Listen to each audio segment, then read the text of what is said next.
Before I start, I just want to make some introductions so you'll have who everybody is. I'm Chief Joe Solomon. What's that? Lieutenant James Achuga, Lieutenant in charge of detectives. Captain Christopher McCarthy, Captain in charge of detectives. Captain Randy Hager, our patrol captain. And standing back over there, who's coming forward, is Executive Captain Thomas Graham. I'm going to review what occurred. I'm going to go over it in writing to make it easier for me, so I make sure I cover all the points for you. On Monday, September 26th, at approximately 3:15 p.m., two employees of the Garter Truck Company drove to the Methuen Police Department to report they had been robbed at Big Lots on Jackson Street in Methuen. After a joint investigation by the Methuen Police Department, Boston and Lowell officers of the FBI, the Massachusetts State Police, and the Lawrence Police, 3 suspects have subsequently been arrested and charged with the robbery. 2 of the suspects arrested were employees of Garter Security Company who initially came to the station to report the robbery. The 3rd suspect arrested was the cousin of one of the Garter employees.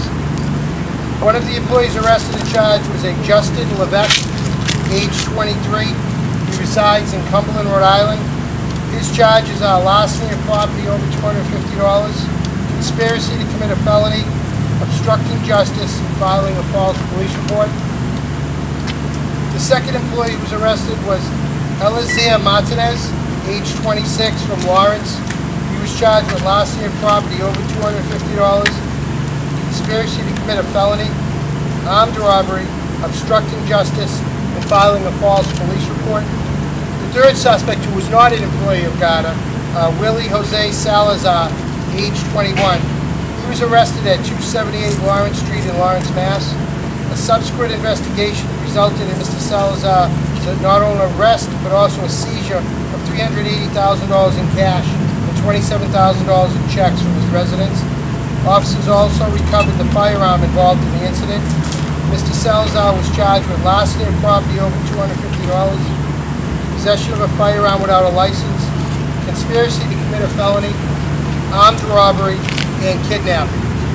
The Massachusetts State Police crime scene investigators processed the armored truck at our station. They recovered an additional $307,000 that was left behind. I'd like to personally thank both the FBI offices in Boston and Lowell, the Massachusetts State Police, the Lawrence Police Department, the DA's office, and Garter Armored Truck Company, and the Bank of New England for assisting us in this investigation. Members of both the FBI and the Massachusetts State Police Crime Scene Services remained here assisting us throughout the night. I'd like to also praise the officers from the Methuen Police Department, from the Detective Division, under the leadership of both Captain McCarthy and Lieutenant Achuga, for the phenomenal amount of work they did. As we all know, if these types of crimes aren't solved, usually within the first 24 to 48 hours, we never recover the money. Not only do we make the arrests and recover the money, even more important to us is we got the firearm off the street. That's basically the overview of everything that occurred, and if anyone has any questions, I'd be more than happy to answer. Could you kind of characterize the intelligence of these 3 suspects? Well, you know, when you look at the situation, you sometimes have to wonder, what were they thinking? To us, based on the investigation, what we've determined, they thought that this would be an easy way to make some quick money, because they did have some issues, some financial issues, some family issues. They were trying to, as they would portray it, take care of their families. Probably not the smartest way of committing a crime, but unfortunately for us as law enforcement and the public, we're glad that when crimes are committed like this, they make mistakes, which allows us to investigate them more rapidly.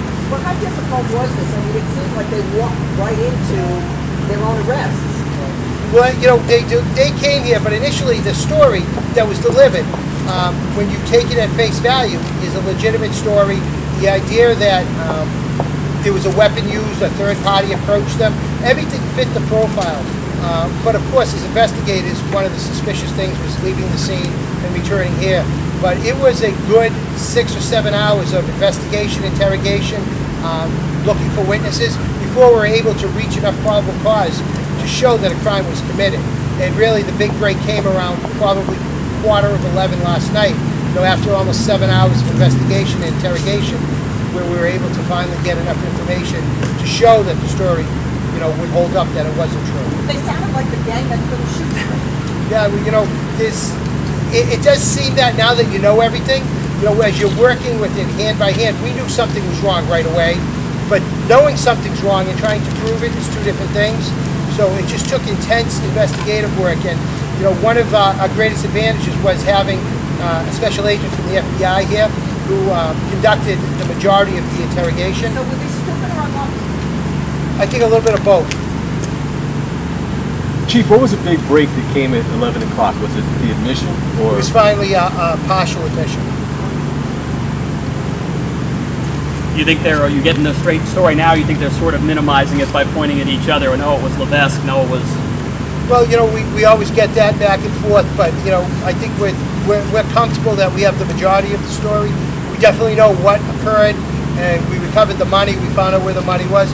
As to exactly who was the main player and who were the followers, that was part of the continuing, ongoing investigation. We're going to work with the DA's office on. Can you describe what the break was out of 10:45? Well, you know, I can't speak specifically about the interrogation process that was used, but during the interrogation process, one of the tools that we used that was provided to us through our liaisons with the FBI assisted us on being able to but being able to put directly on to one of the suspects his untruthfulness, and that's what really made the break. Can you speak to their demeanor? What was their demeanor? Their demeanor was initially denial. Later on, it turned into probably everybody feels like they're a victim. As to your question, I can't speak directly to what it was that we used. So it seems like Levesque was kind of duped, according to his confession.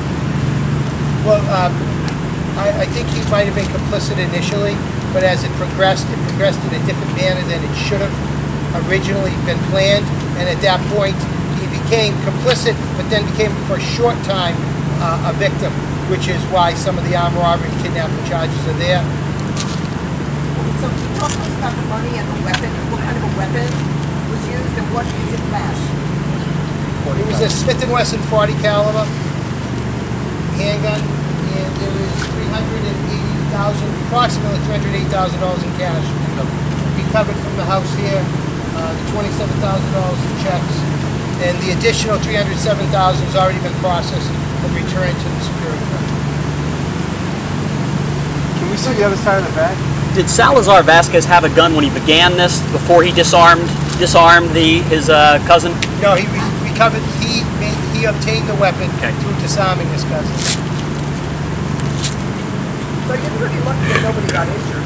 You know, that was, you know, when you look at what occurred, and particularly if you have a plan and it doesn't go the way you plan it, we're very lucky that at least one of the guys wasn't shot.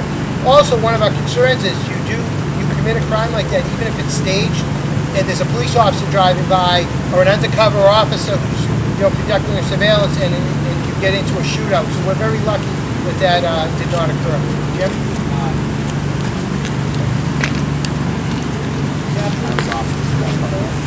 So unless you have any questions. $307,000 was actually left behind in the truck. Correct. It was left behind in the truck. Any reason why they had a lot of money? Our thought was they were unable to carry it away. Why did you move it? Put it in the bag? They had a bag to carry the money. It just wasn't big enough for all of it. And then we think that the weight of the money had something to do with it. So what's the message to other people who are thinking about this? A lot of economic hard times now and people who are desperate.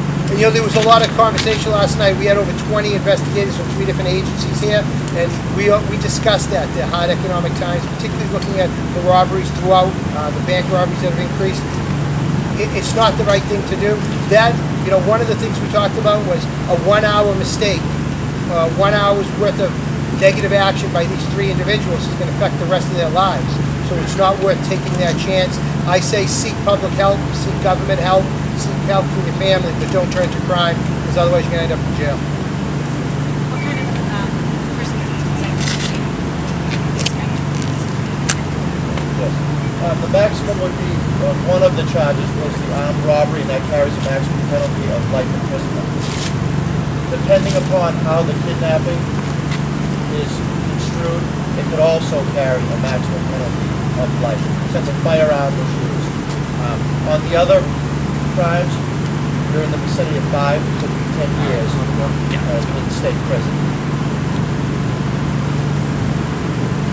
Well, thank you very much for coming. We appreciate you coming down. If you want to take more pictures, you're more than welcome to. Also, like